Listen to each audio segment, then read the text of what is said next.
ಹಾಗಿದ್ರೆ ರಾಮ ಮಂದಿರ ಉದ್ಘಾಟನೆಗೆ ಗೈರಾಗುವ ವಿಚಾರವಾಗಿ ನಿನ್ನೆ ಕಾಂಗ್ರೆಸ್ ಏನ್ ಹೇಳಿತ್ತು, ಯಾಕಾಗಿ ತಾವು ಮಂದಿರ ಉದ್ಘಾಟನೆಗೆ ಹೋಗಲ್ಲ ಅಂದಿದ್ರು, ಬನ್ನಿ ಇದಕ್ಕೆ ಸಂಬಂಧಪಟ್ಟ ಹಾಗಿನ ರಿಪೋರ್ಟ್ ನೋಡ್ಕೊಳ್ಳೋಣ.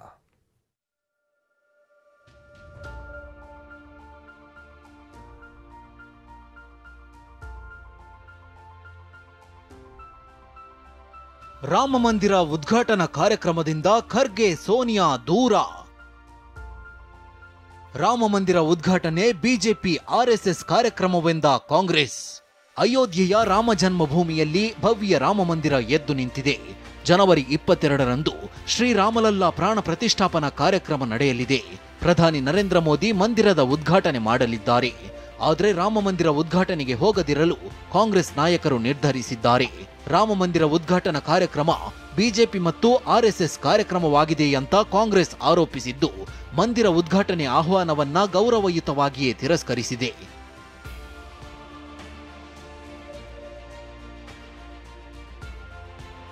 ನಮ್ಮ ದೇಶದಲ್ಲಿ ಲಕ್ಷಾಂತರ ಜನರು ರಾಮನನ್ನ ಪೂಜಿಸುತ್ತಾರೆ. ಧರ್ಮವು ವೈಯಕ್ತಿಕ ವಿಷಯ. ನಿಮ್ಮ ಉಬ್ಬಿದ ರಕ್ತನಾಳಗಳ ಸಮಸ್ಯೆಗೆ ಎವಿಸ್ ಆಸ್ಪತ್ರೆಯಲ್ಲಿ ಕೇವಲ 30 ನಿಮಿಷದ ಲೇಸರ್ ಚಿಕಿತ್ಸೆಯೊಂದಿಗೆ ಮುಕ್ತಿ ಹೊಂದಬಹುದು.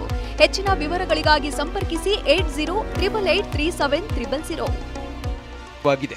ಆದರೆ ಆರ್ಎಸ್ಎಸ್ ಮತ್ತು ಬಿಜೆಪಿ ಅಯೋಧ್ಯೆಯಲ್ಲಿ ನಿರ್ಮಾಣವಾಗ್ತಿರುವ ರಾಮ ಮಂದಿರವನ್ನ ರಾಜಕೀಯವಾಗಿ ಬಳಕೆ ಮಾಡ್ತಿದೆ. ಬಿಜೆಪಿ ಮತ್ತು ಆರ್ಎಸ್ಎಸ್ ನಾಯಕರಿಂದ ಅಪೂರ್ಣ ದೇವಾಲಯದ ಉದ್ಘಾಟನೆ ಚುನಾವಣಾ ಲಾಭಕ್ಕಾಗಿ ಮಾಡುತ್ತಿರುವುದು ಸ್ಪಷ್ಟ. 2019ರ ಸುಪ್ರೀಂ ಕೋರ್ಟ್ ತೀರ್ಪಿಗೆ ನಾವು ಬದ್ಧವಾಗಿದ್ದೇವೆ. ರಾಮನನ್ನ ಗೌರವಿಸುವ, ಲಕ್ಷಾಂತರ ಜನರ ಭಾವನೆಗಳನ್ನ ಗೌರವಿಸುವ ಸಂದರ್ಭದಲ್ಲೇ ಮಲ್ಲಿಕಾರ್ಜುನ ಖರ್ಗೆ, ಸೋನಿಯಾ ಗಾಂಧಿ ಮತ್ತು ಅಧೀರ್ ರಂಜನ್ ಚೌಧರಿ ಅವರು ಸ್ಪಷ್ಟವಾಗಿ ಆರ್ಎಸ್ಎಸ್ ಮತ್ತು ಬಿಜೆಪಿ ಕಾರ್ಯಕ್ರಮದ ಆಹ್ವಾನವನ್ನ ಗೌರವಯುತವಾಗಿ ನಿರಾಕರಿಸಿದ್ದಾರೆ. ಹೀಗಂತ ಕಾಂಗ್ರೆಸ್ ಪ್ರಕಟಣೆ ಹೊರಡಿಸಿತ್ತು. ಕಾಂಗ್ರೆಸ್ ಹೈಕಮಾಂಡ್ ನಿರ್ಧಾರದ ಬಗ್ಗೆ ನಿನ್ನೆ ಪ್ರತಿಕ್ರಿಯಿಸಿದ್ದ ಸಿಎಂ ಸಿದ್ದರಾಮಯ್ಯ, ಆ ವಿಚಾರ ನನಗೆ ಗೊತ್ತಿಲ್ಲ, ನಮ್ಮ ಅಧ್ಯಕ್ಷರು ಮಾತನಾಡ್ತಾರೆ ಅಂತ ಡಿಕೆ ಕಡೆ ಬೊಟ್ಟು ಮಾಡಿದ್ರು. ಆದ್ರೆ ಈ ಕುರಿತು ಯಾವುದೇ ಪ್ರತಿಕ್ರಿಯೆ ನೀಡಲು ಡಿಕೆ ಶಿವಕುಮಾರ್ ನಿರಾಕರಿಸಿದ್ರು.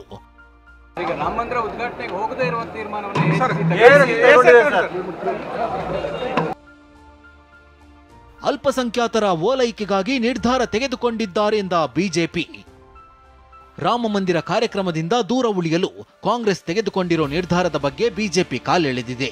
ರಾಮ ಕಾಲ್ಪನಿಕ ಅಂತ ಸುಪ್ರೀಂ ಕೋರ್ಟ್ನಲ್ಲಿ ವಾದಿಸಿದವರಿಂದ ಮತ್ತೇನು ಬಯಸಲು ಸಾಧ್ಯ ಅಂತ ಕುಟುಕಿದೆ. ಈ ಕಾಂಗ್ರೆಸ್ಸಿನ ದುರ್ಬುದ್ಧಿ, ಕಾಂಗ್ರೆಸ್ಸಿನ ಕುತಂತ್ರ ರಾಜಕಾರಣ, ಮುಸ್ಲಿಂ ಓಲೈಕೆ ಮಾಡುವಂಥ ರಾಜಕಾರಣ. ಪಾರ್ಲಿಮೆಂಟ್ ಚುನಾವಣೆಗೆ ಒಬ್ಬರಾದರೂ ನಮ್ಮ ಕೈ ಹಿಡೀಲಿ ಮುಸ್ಲಿಮರು ಮಾತ್ರ ಅಂತೇಳಿ ಇವತ್ತು ಕಾಂಗ್ರೆಸ್ ತೀರ್ಮಾನ ತೆಗೆದುಕೊಂಡಿರುವಂಥದ್ದು ಭಾಳ ಒಳ್ಳೆಯ ಸಂಗತಿ ಅಲ್ಲ. ರಾಮ ಭಕ್ತರಿಗೆ ತೊಂದರೆ ಕೊಡ್ಕೊಂಡು ಬಂದಿದ್ದಂಥ ಕಾಂಗ್ರೆಸ್ ಪಕ್ಷರು ಇವತ್ತು ತೆಗೆದುಕೊಂಡಿರ್ತಕ್ಕಂಥ ನಿರ್ಣಯ ಯಾರೂ ಕೂಡ ಆಶ್ಚರ್ಯನ ತಂದುಕೊಟ್ಟಿಲ್ಲ. ಅದರ ಬದಲಾಗಿ ಕಾಂಗ್ರೆಸ್ ಪಕ್ಷದ ನಿಜ ಬಣ್ಣ ಏನು ಅಂತೇಳಿ ಮತ್ತೊಮ್ಮೆ ದೇಶದ ಮುಂದೆ ಇವತ್ತು ತೆರೆದಿಟ್ಟಿದ್ದಾರೆ. ಮುಸ್ಲಿಂ ಲೀಗ್ನವ್ರು ಕರೆಯುವ ದಾವತ್ತಿಗೆ ಹೋಗ್ಬೋದು, ಆದರೆ ರಾಮ ಮಂದಿರದ ಪ್ರಾಣ ಪ್ರತಿಷ್ಠಾಪನೆಗೆ ಹೋಗ್ಲಿಕ್ಕೆ ಮಾತ್ರ ನಿಮಗೆ ಸಂಕಟ. ಏನಾಗುತ್ತೋ ಅದು ಒಳ್ಳೇದಕ್ಕೆ. ನೀವು ಹೋಗದೇ ಇರೋದು, ನೀವು ಹೋಗಬಾರದು ಅಂತ ನಿರ್ಣಯ ತೆಗೆದುಕೊಂಡಿರೋದು ಕೂಡ ರಾಮನಿಚ್ಛೆ ಅಂತ ನಾನು ಭಾವಿಸ್ತೇನೆ. ಇಷ್ಟು ದಿನ ಆಹ್ವಾನ ನೀಡಿಲ್ಲ, ಆಹ್ವಾನ ಬಂದಿಲ್ಲ ಅಂತ ನಡೆಯುತ್ತಿದ್ದ ಜಟಾಪಟಿ ಇದೀಗ ಮತ್ತೊಂದು ದಿಕ್ಕಿಗೆ ಹೋಗಿದೆ. ಆಹ್ವಾನ ನೀಡಿದ್ರೂ ಗೈರಾಗ್ತಿದ್ದಾರೆ ಅಂತ ಬಿಜೆಪಿ ಕುಟುಕಿದೆ. ಆದ್ರೆ ಇಂದು ಬಿಜೆಪಿ ನಾಯಕರ ಟೀಕೆಗೆ ಸಿಎಂ ಸಿದ್ದರಾಮಯ್ಯ ತಿರುಗೇಟು ಕೊಟ್ಟಿದ್ದಾರೆ. ಆ ತೀರ್ಮಾನವೇ ನಮ್ಮ ತೀರ್ಮಾನ. ನಾವು ಶ್ರೀರಾಮಚಂದ್ರನ ವಿರುದ್ಧವಾಗಿಲ್ಲ, ಅವರು ರಾಜಕೀಯ ಮಾಡಕ್ ಹೊರಟಿದ್ದಾರೆ. ಅದನ್ನು ಒಂದು ದೊಡ್ಡ ರಾಜಕೀಯ ವಿಷಯವಾಗಿ ಮಾಡಿಕೊಂಡು ಶ್ರೀರಾಮಚಂದ್ರನ ಇವತ್ತು ರಾಜಕೀಯ ವಸ್ತುವನ್ನಾಗಿ ಮಾಡಿದ್ದಾರಲ್ಲ, ಅದನ್ನು ವಿರೋಧ ಮಾಡ್ತಾ ಇರೋದು ಅಷ್ಟೇ. ಹೀಗೆ ರಾಮ ಮಂದಿರಕ್ಕೆ ಕಾಂಗ್ರೆಸ್ ಗೈರಾಗುವ ವಿಚಾರವಾಗಿ ದೊಡ್ಡ ಜಟಾಪಟಿಯೇ ನಡೆಯುತ್ತಿದೆ. ಇದು ಮುಂದೆ ಎಲ್ಲಿಗೆ ಹೋಗಿ ತಲುಪುತ್ತೋ ಕಾದು ನೋಡಬೇಕಿದೆ. Bureau report, TV9.